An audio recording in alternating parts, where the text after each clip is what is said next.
What's up, family? I am deciding to finally read the book that I purchased, written by Marcus Rogers, Through the Fire to Be on Fire. And I really dig how the entrance, you go backwards. So just starting to read, so I thought I'd hop on here and read because I'm interested in the work that Marcus is doing and thought you might want to come along for the journey. Just reading the prelude today, but here I am. It is mind-blowing how much things can change in just a few years. I originally wrote this book 5 years ago. When I look at where I am now and where I was then, it almost seems like the past was a dream. I had grown so much since my pen first hit these pages.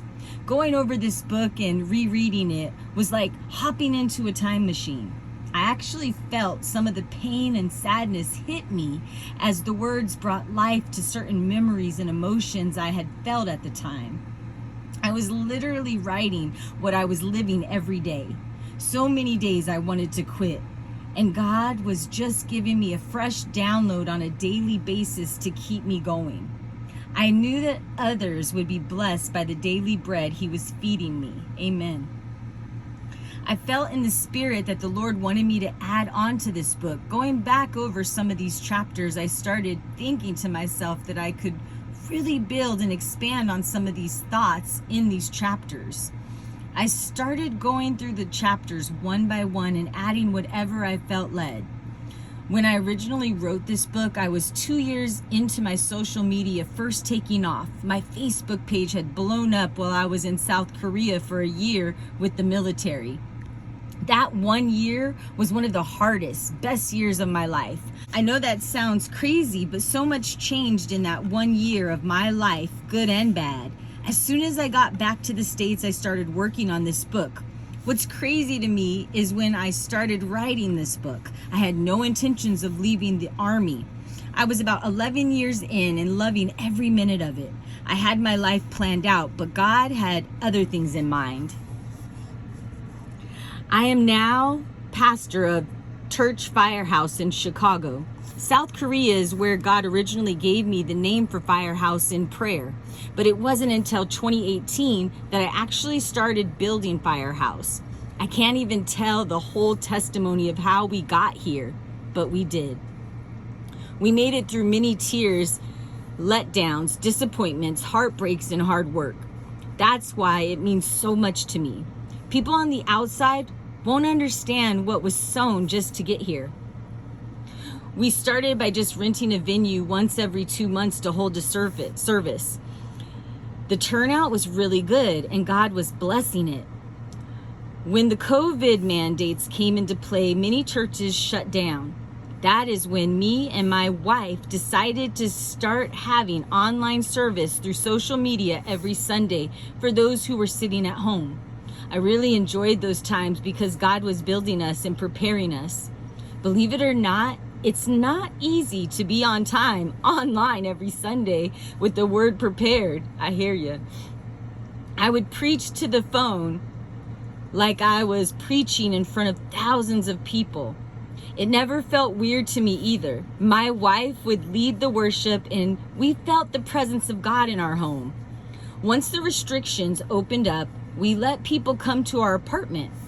We had some wonderful church services in that apartment. I know the neighbors got upset because we were having church. My tiny apartment was packed. From there, we bought a house and started having services in the garage. I remember I was so excited to set the garage up like a small church. I was so proud of how it looked. The presence of God would just meet us in that garage, and it was beautiful. The whole time we were growing at a rapid pace. Eventually, we started renting the building where we are at now. We have been saving money to purchase our own building, and I think we have finally found the right one. One of the visions is to open a private school for believers. I found an old Catholic church that has a school attached to it, and we are in the process of trying to purchase it. Some are wondering, why do I want to open a school? Well, I believe that we need to attack every pillar of society from a kingdom perspective. Heck yeah, heck yeah. Education, entertainment, spirituality, politics, and everything else. We have to have kingdom influence in all these places. Preach. So we are trying to pursue that as much as we possibly can. When I look at where we are now and I look at where I was then, I don't even fully understand how we made it this far. Everything that could come against me has come against me. I have been betrayed. I have everyone you could think of calling me out in negative ways on social media. I have had to build when no one was there to help me build. Whoo, yes. I have had to be faithful when it was the hardest to be faithful.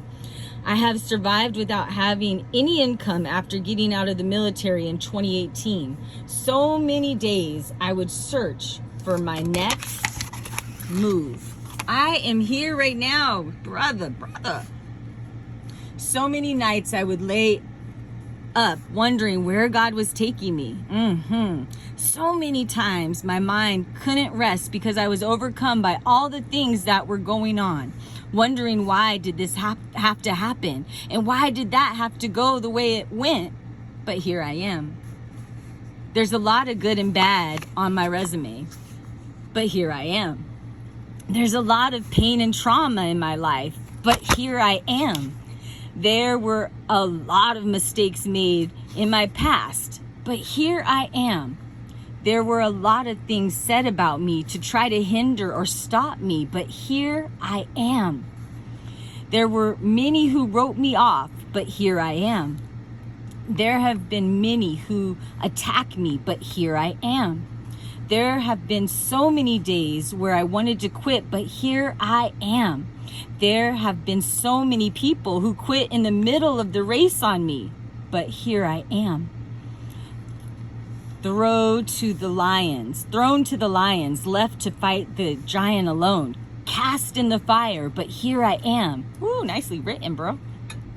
I'm not just here surviving. I am thriving. I am prospering. I am fruitful. Affirmations. The ministry is effective.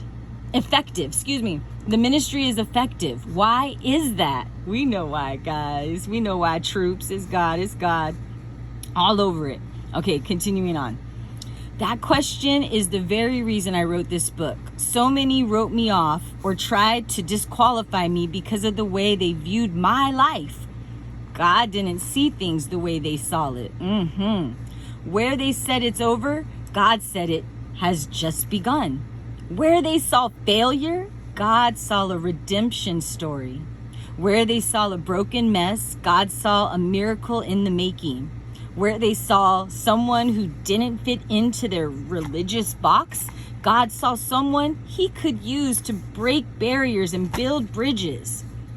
Where I saw the end of the road, God saw a place to make a way out of no way. Where I saw my flaws, imperfections, and weak areas, God saw his grace. That is why I am where I am today. Ooh, well written, bro. Not because of my strength, my mind, my connections, or anything else some may try to equate it to. I am simply here because of the grace and love of God. Amen. The beautiful thing about this book is that I started writing it in the process of being in the middle of the fire. Now I have come and added on to every chapter standing on the other side of these fires. This brings a full circle perspective that many of you will appreciate as you read through these chapters. Already am, bro. I tried to be as raw and as real as possible with the hopes of connecting to each reader in a very intimate way. I want you to know that it is all God. Yes. If I was down and I am now up, it is because of Jesus. Amen. It is not because I am special or so much different than anyone else. It is because I chose to hold on to Jesus no matter what life threw at me. I chose to believe in his word, even if it looked like it wasn't going to come to pass. I chose to keep going when other people quit. I chose to keep running even when I was tired. I chose to obey God no matter how crazy it may have seemed to other people at the time. I remember so many times people laughing, mocking, and even trying to rebuke me or correct me for following what I know God was telling me. Even though I made this choice, I wasn't able to follow through without the grace of God in every situation of my life. So I hope this book encourages you. We are living in some crazy times, but God is in control. Yes, Jesus has the final say. So far, I just started reading this, but I really love the prelude in Marcus Rogers' Through the Fire to Be on Fire book that he wrote. You can pick it up on Amazon. There's probably other places. I got mine through Amazon. And I'm really resonating with this because God has had me write this Why Some Prayers Go Unanswered journal. And I'm having to go back through it. It's available in one outlet, but I haven't gone forward with it yet because God told me there's things that need to be done. This really confirmed that for me, just hearing his story and his personal testimony of the process that he has gone through. I can too and also testify that this is a similar process God takes with us, and we have to rely on God. And sometimes it's pretty scary to learn how to really trust God because you want to plan everything. And the place that I'm at right now is I can't plan. He has to direct and I just have to follow. And it is a step-by-step process. He inspires and encourages me on the path in which I should go. And there's decisions along the way that allow for the next step to be taken. And it is very scary to just, you're walking in faith, but God did not give us a spirit of fear. So when I say it's scary in a worldly sense, but when God has you, there is so much comfort and peace. And sometimes thinking about tomorrow can be a trick of the enemy. Sometimes you just got to focus on the now. My YouTube is Mo Now because I am trying to focus on the now, the steps that I am taking right now to walk out the salvation that Jesus Christ has freely offered each and every one of us. And I am saying yes to God, and I am saying it's okay that I don't understand what tomorrow will bring. My testimony for today is that God has kept me fed. I have access to food. I have access to clean water, and he has been providing a roof over my head, even if it's a temporary roof. It's to show us that we have to rely on him, not the system of things. And it's an amazing process, and I love so far reading this book. I probably won't read the whole book online to you on YouTube without Marcus's permission, because I'm sure there's like copyright stuff that's probably involved. But I wanted to encourage you to get the book. Just from reading the prelude, you can tell that God is involved in Marcus Rogers' journey, and I have been edified through his videos.